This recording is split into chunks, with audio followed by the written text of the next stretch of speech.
श्रीकांत देशमुख सरांनी आणि गीता भवनी आपल्याला इथे जोडलेला आहे आणि हा सुद्धा एक योगच म्हणावा की संयोजकांनी आपल्याला फक्त 7 मिनिटं वेळ दिला आहे. त्याच्या मागे सुद्धा फार मोठा योग आहे, तो मी सांगणार आहे. आपल्यामध्ये पुस्तकामध्ये पण सांगितलेलं आहे की सप्तचक्र आहे, तर ही आपल्याला सप्तचक्र जागृतीची साधना आहे. त्या सप्तचक्राबद्दल मी फक्त विवेचन करणार आहे. तर आपल्या शरीरामध्ये 3 प्रकारच्या प्रमुख नाड्या असतात: इडा, पिंगला आणि सुषुम्ना. तर या सुषुम्ना नाडीवर ही 7 चक्र असतात. तर हे जे चक्र असतात, तर या चक्राचं एक विशिष्ट स्थान असतं. चक्राची देवता असते, चक्राची देवी असते, चक्राचं वाहन असतं. तर या चक्राला कमल पुष्पाची उपमा दिलेली आहे. तर ही आपल्या अंगात योग म्हणजे काय? जोडणे. कशाला कशाचे जोडायचं? आत्म्याला परमात्म्याशी जोडायचे. बाकीचं पुस्तकी ज्ञान हे त्यात सगळं ठीक आहे. पहिल्यांदा मला परमात्मा आत्मतत्व हे परमात्मा तत्वामध्ये विलीन करायचे. त्याच्याकरता माझी काहीतरी वैयक्तिक साधना पाहिजे. तर त्याच्याकरता ही सप्तचक्र जागृती, यालाच कुंडलिनी सुद्धा म्हणतात. त्याचं ते पहिलं चक्र आहे तर ते मूलाधार चक्र. ते आपल्या बुद्धद्वाराच्या तिथे मूलाधार चक्र असतं. तर या चक्राचं वर्णन ते ऋषी मुनींना त्यांच्या ध्यानामध्ये दिसलं आहे. हे 4 पाकळ्या असलेल्या लाल रंगाचं कमळाचं पुष्प हे या चक्राचं प्रतीक आहे. त्याच्यामध्ये त्रिकोणी आकृत्या सुद्धा असतात, भौमितिक आकृत्या. तर या भौमितिक आकृत्याला यंत्र असं म्हणतात. तर या मूलाधार चक्रामध्ये चौकोन हे पृथ्वी तत्वाचं प्रतीक आहे. त्याच्यामध्ये त्रिकोण आहे आणि या त्रिकोणामध्ये कुंडलिनी शक्ती ही धूम्रवर्णाचे शिवलिंग त्याच्याभोवती 3.5 वेगवेगळे घालून ही सुप्त अवस्थेत पडलेले आहे. तर साधकाचं, आपण स्वतःला साधक म्हणतो, तर साधकाचं काम आहे की आपल्यामध्ये असलेली शक्ती ही जागृत करायची. आपण म्हणतो मी चांगलं बोलले, चांगलं वागले, पण स्वतः जर ती शक्ती जागृत केली तर त्या गोष्टी आपोआप होतात. जसं जसं तुमचं चक्र जागृत होत नाही तसं तसं त्या गोष्टी तुम्हाला करायची गरज नाही पडणार. आता इथे काही साधकांनी सांगितलंय की हे सर्व आपण सुख मिळवण्याकरता करतो. सुख तुम्हाला जर घ्यायचं असलं तर त्याच्याबरोबर तुम्हाला दुःख घ्यायची सुद्धा तयारी पाहिजे.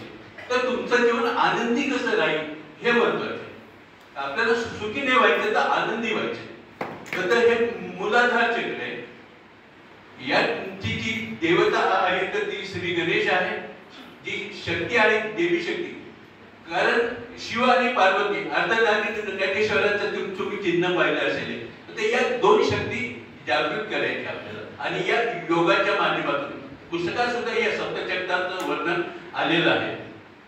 तर हे मूलाधार चक्र हे पृथ्वी तत्वाचं प्रतीक आहे. 4 पाकळ्या असलेलं लाल रंगाच्या कमळाचं पुष्प आहे. त्याच्यामध्ये पिवळा चौकोन हे पृथ्वी तत्वाचं यंत्र आहे.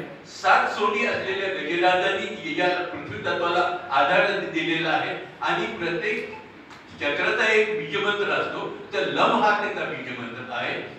तर या चक्राची जशी जशी तुम्ही साधना करतात तसं तसं मग पुढचं चक्र आहे स्वाधिष्ठान चक्र.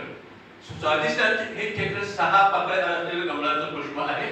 त्याच्यामध्ये चंद्रकौर आहे. हे विष्णू ही त्या चक्राची देवता आहे आणि रागिनी ही त्याची देवी आहे. मगर हे त्याचं वाहन आहे. तर हळूहळू जसे आपली साधना पुढे जाईल तसे मणिपूर चक्र हे अग्नितत्वाचं यंत्र आहे. 10 पाकळ्या असलेल्या पिवळ्या रंगाचं कमळाचं पुष्प हे मणिपूर चक्राचं प्रतीक आहे. या चक्राची देवता रुद्र आहे. या देवता याची जी शक्ती आहे देवी शक्ती ती कागिनी आहे. आणि पुढचे जे चक्र आहे अनार चक्र हे हृदयाच्या ठिकाणी. ही सर्व चक्र आपल्या मेरुदंडामध्ये आहे. ही म्हणजे आपल्याला डिटेक्शन केल्यानंतर ही दिसत नाही. तर ही आपली ही जी सर्व काय म्हणता येईल ते शरीर जसं हे आपलं पंचमहाभौतिक शरीर आहे तसंच एक सूक्ष्म शरीर आहे. तर ही सूक्ष्म शरीरामध्ये सर्व चक्र आहे. अनाहत चक्र हे आधार चक्र 12 पाकळ्या असलेलं निळ्या रंगाचं कमळाचं पुष्प आहे. तर हे वायू तत्वाचं चक्र आहे. त्याची देवता आहे ईश देवता आहे. पुढचं चक्र आहे की थोडं लवकर घेतो कारण वेळेचं बंधन असल्यामुळे. पुढचं चक्र आहे विशुद्धी चक्र. घशाच्या मागे मानेमध्ये विशुद्धी चक्राचं स्थान आहे. 16 पाकळ्या असलेलं जांभळ्या रंगाचं कमळाचं पुष्प हे विशुद्धी चक्राचं प्रतीक आहे. त्याच्यानंतर आज्ञा चक्र आपल्या दोन्ही भुवयाच्या मध्ये मेंदूच्या मागे म्हणजे दोन्ही भुवयाच्या मध्ये मेंदूच्या मागे हे विशुद्धी चक्राचं स्थान आहे. 2 पाकळ्या असलेलं रुपेरी कमळाचं पुष्प हे त्याचं म्हणजे ते आज्ञा चक्र स्थानी तिथून आपल्याला आज्ञा होतात. आणि नंतर एक चक्र आहे त्याचा प्रामुख्याने उल्लेख होत नाही बिंदू सर्ग आणि शेवटी सहस्रार चक्र म्हणजे मूलाधार चक्रामध्ये असलेली कुंडलिनी शक्ती आपल्याला या सर्व योग साधनेच्या माध्यमातून मग तुम्ही कोणताही योग घ्या, कर्मयोग घ्या, राजयोग घ्या, भक्ती योग घ्या, कुंडलिनी योग घ्या, कोणत्याही योगाच्या माध्यमातून ही शक्ती जागृत करायची प्रत्येकाला आणि ही सहस्रामध्ये विलीन करायची म्हणजे आत्मतत्व हे परमात्मा तत्वामध्ये आपल्याला विलीन करायचे. हरि ओम.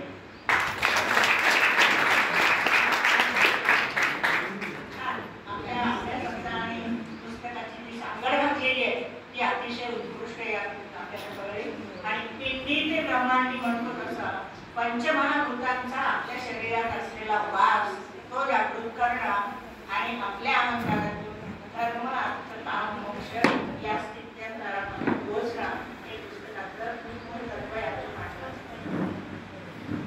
त्यानंतर श्रीराम जोशी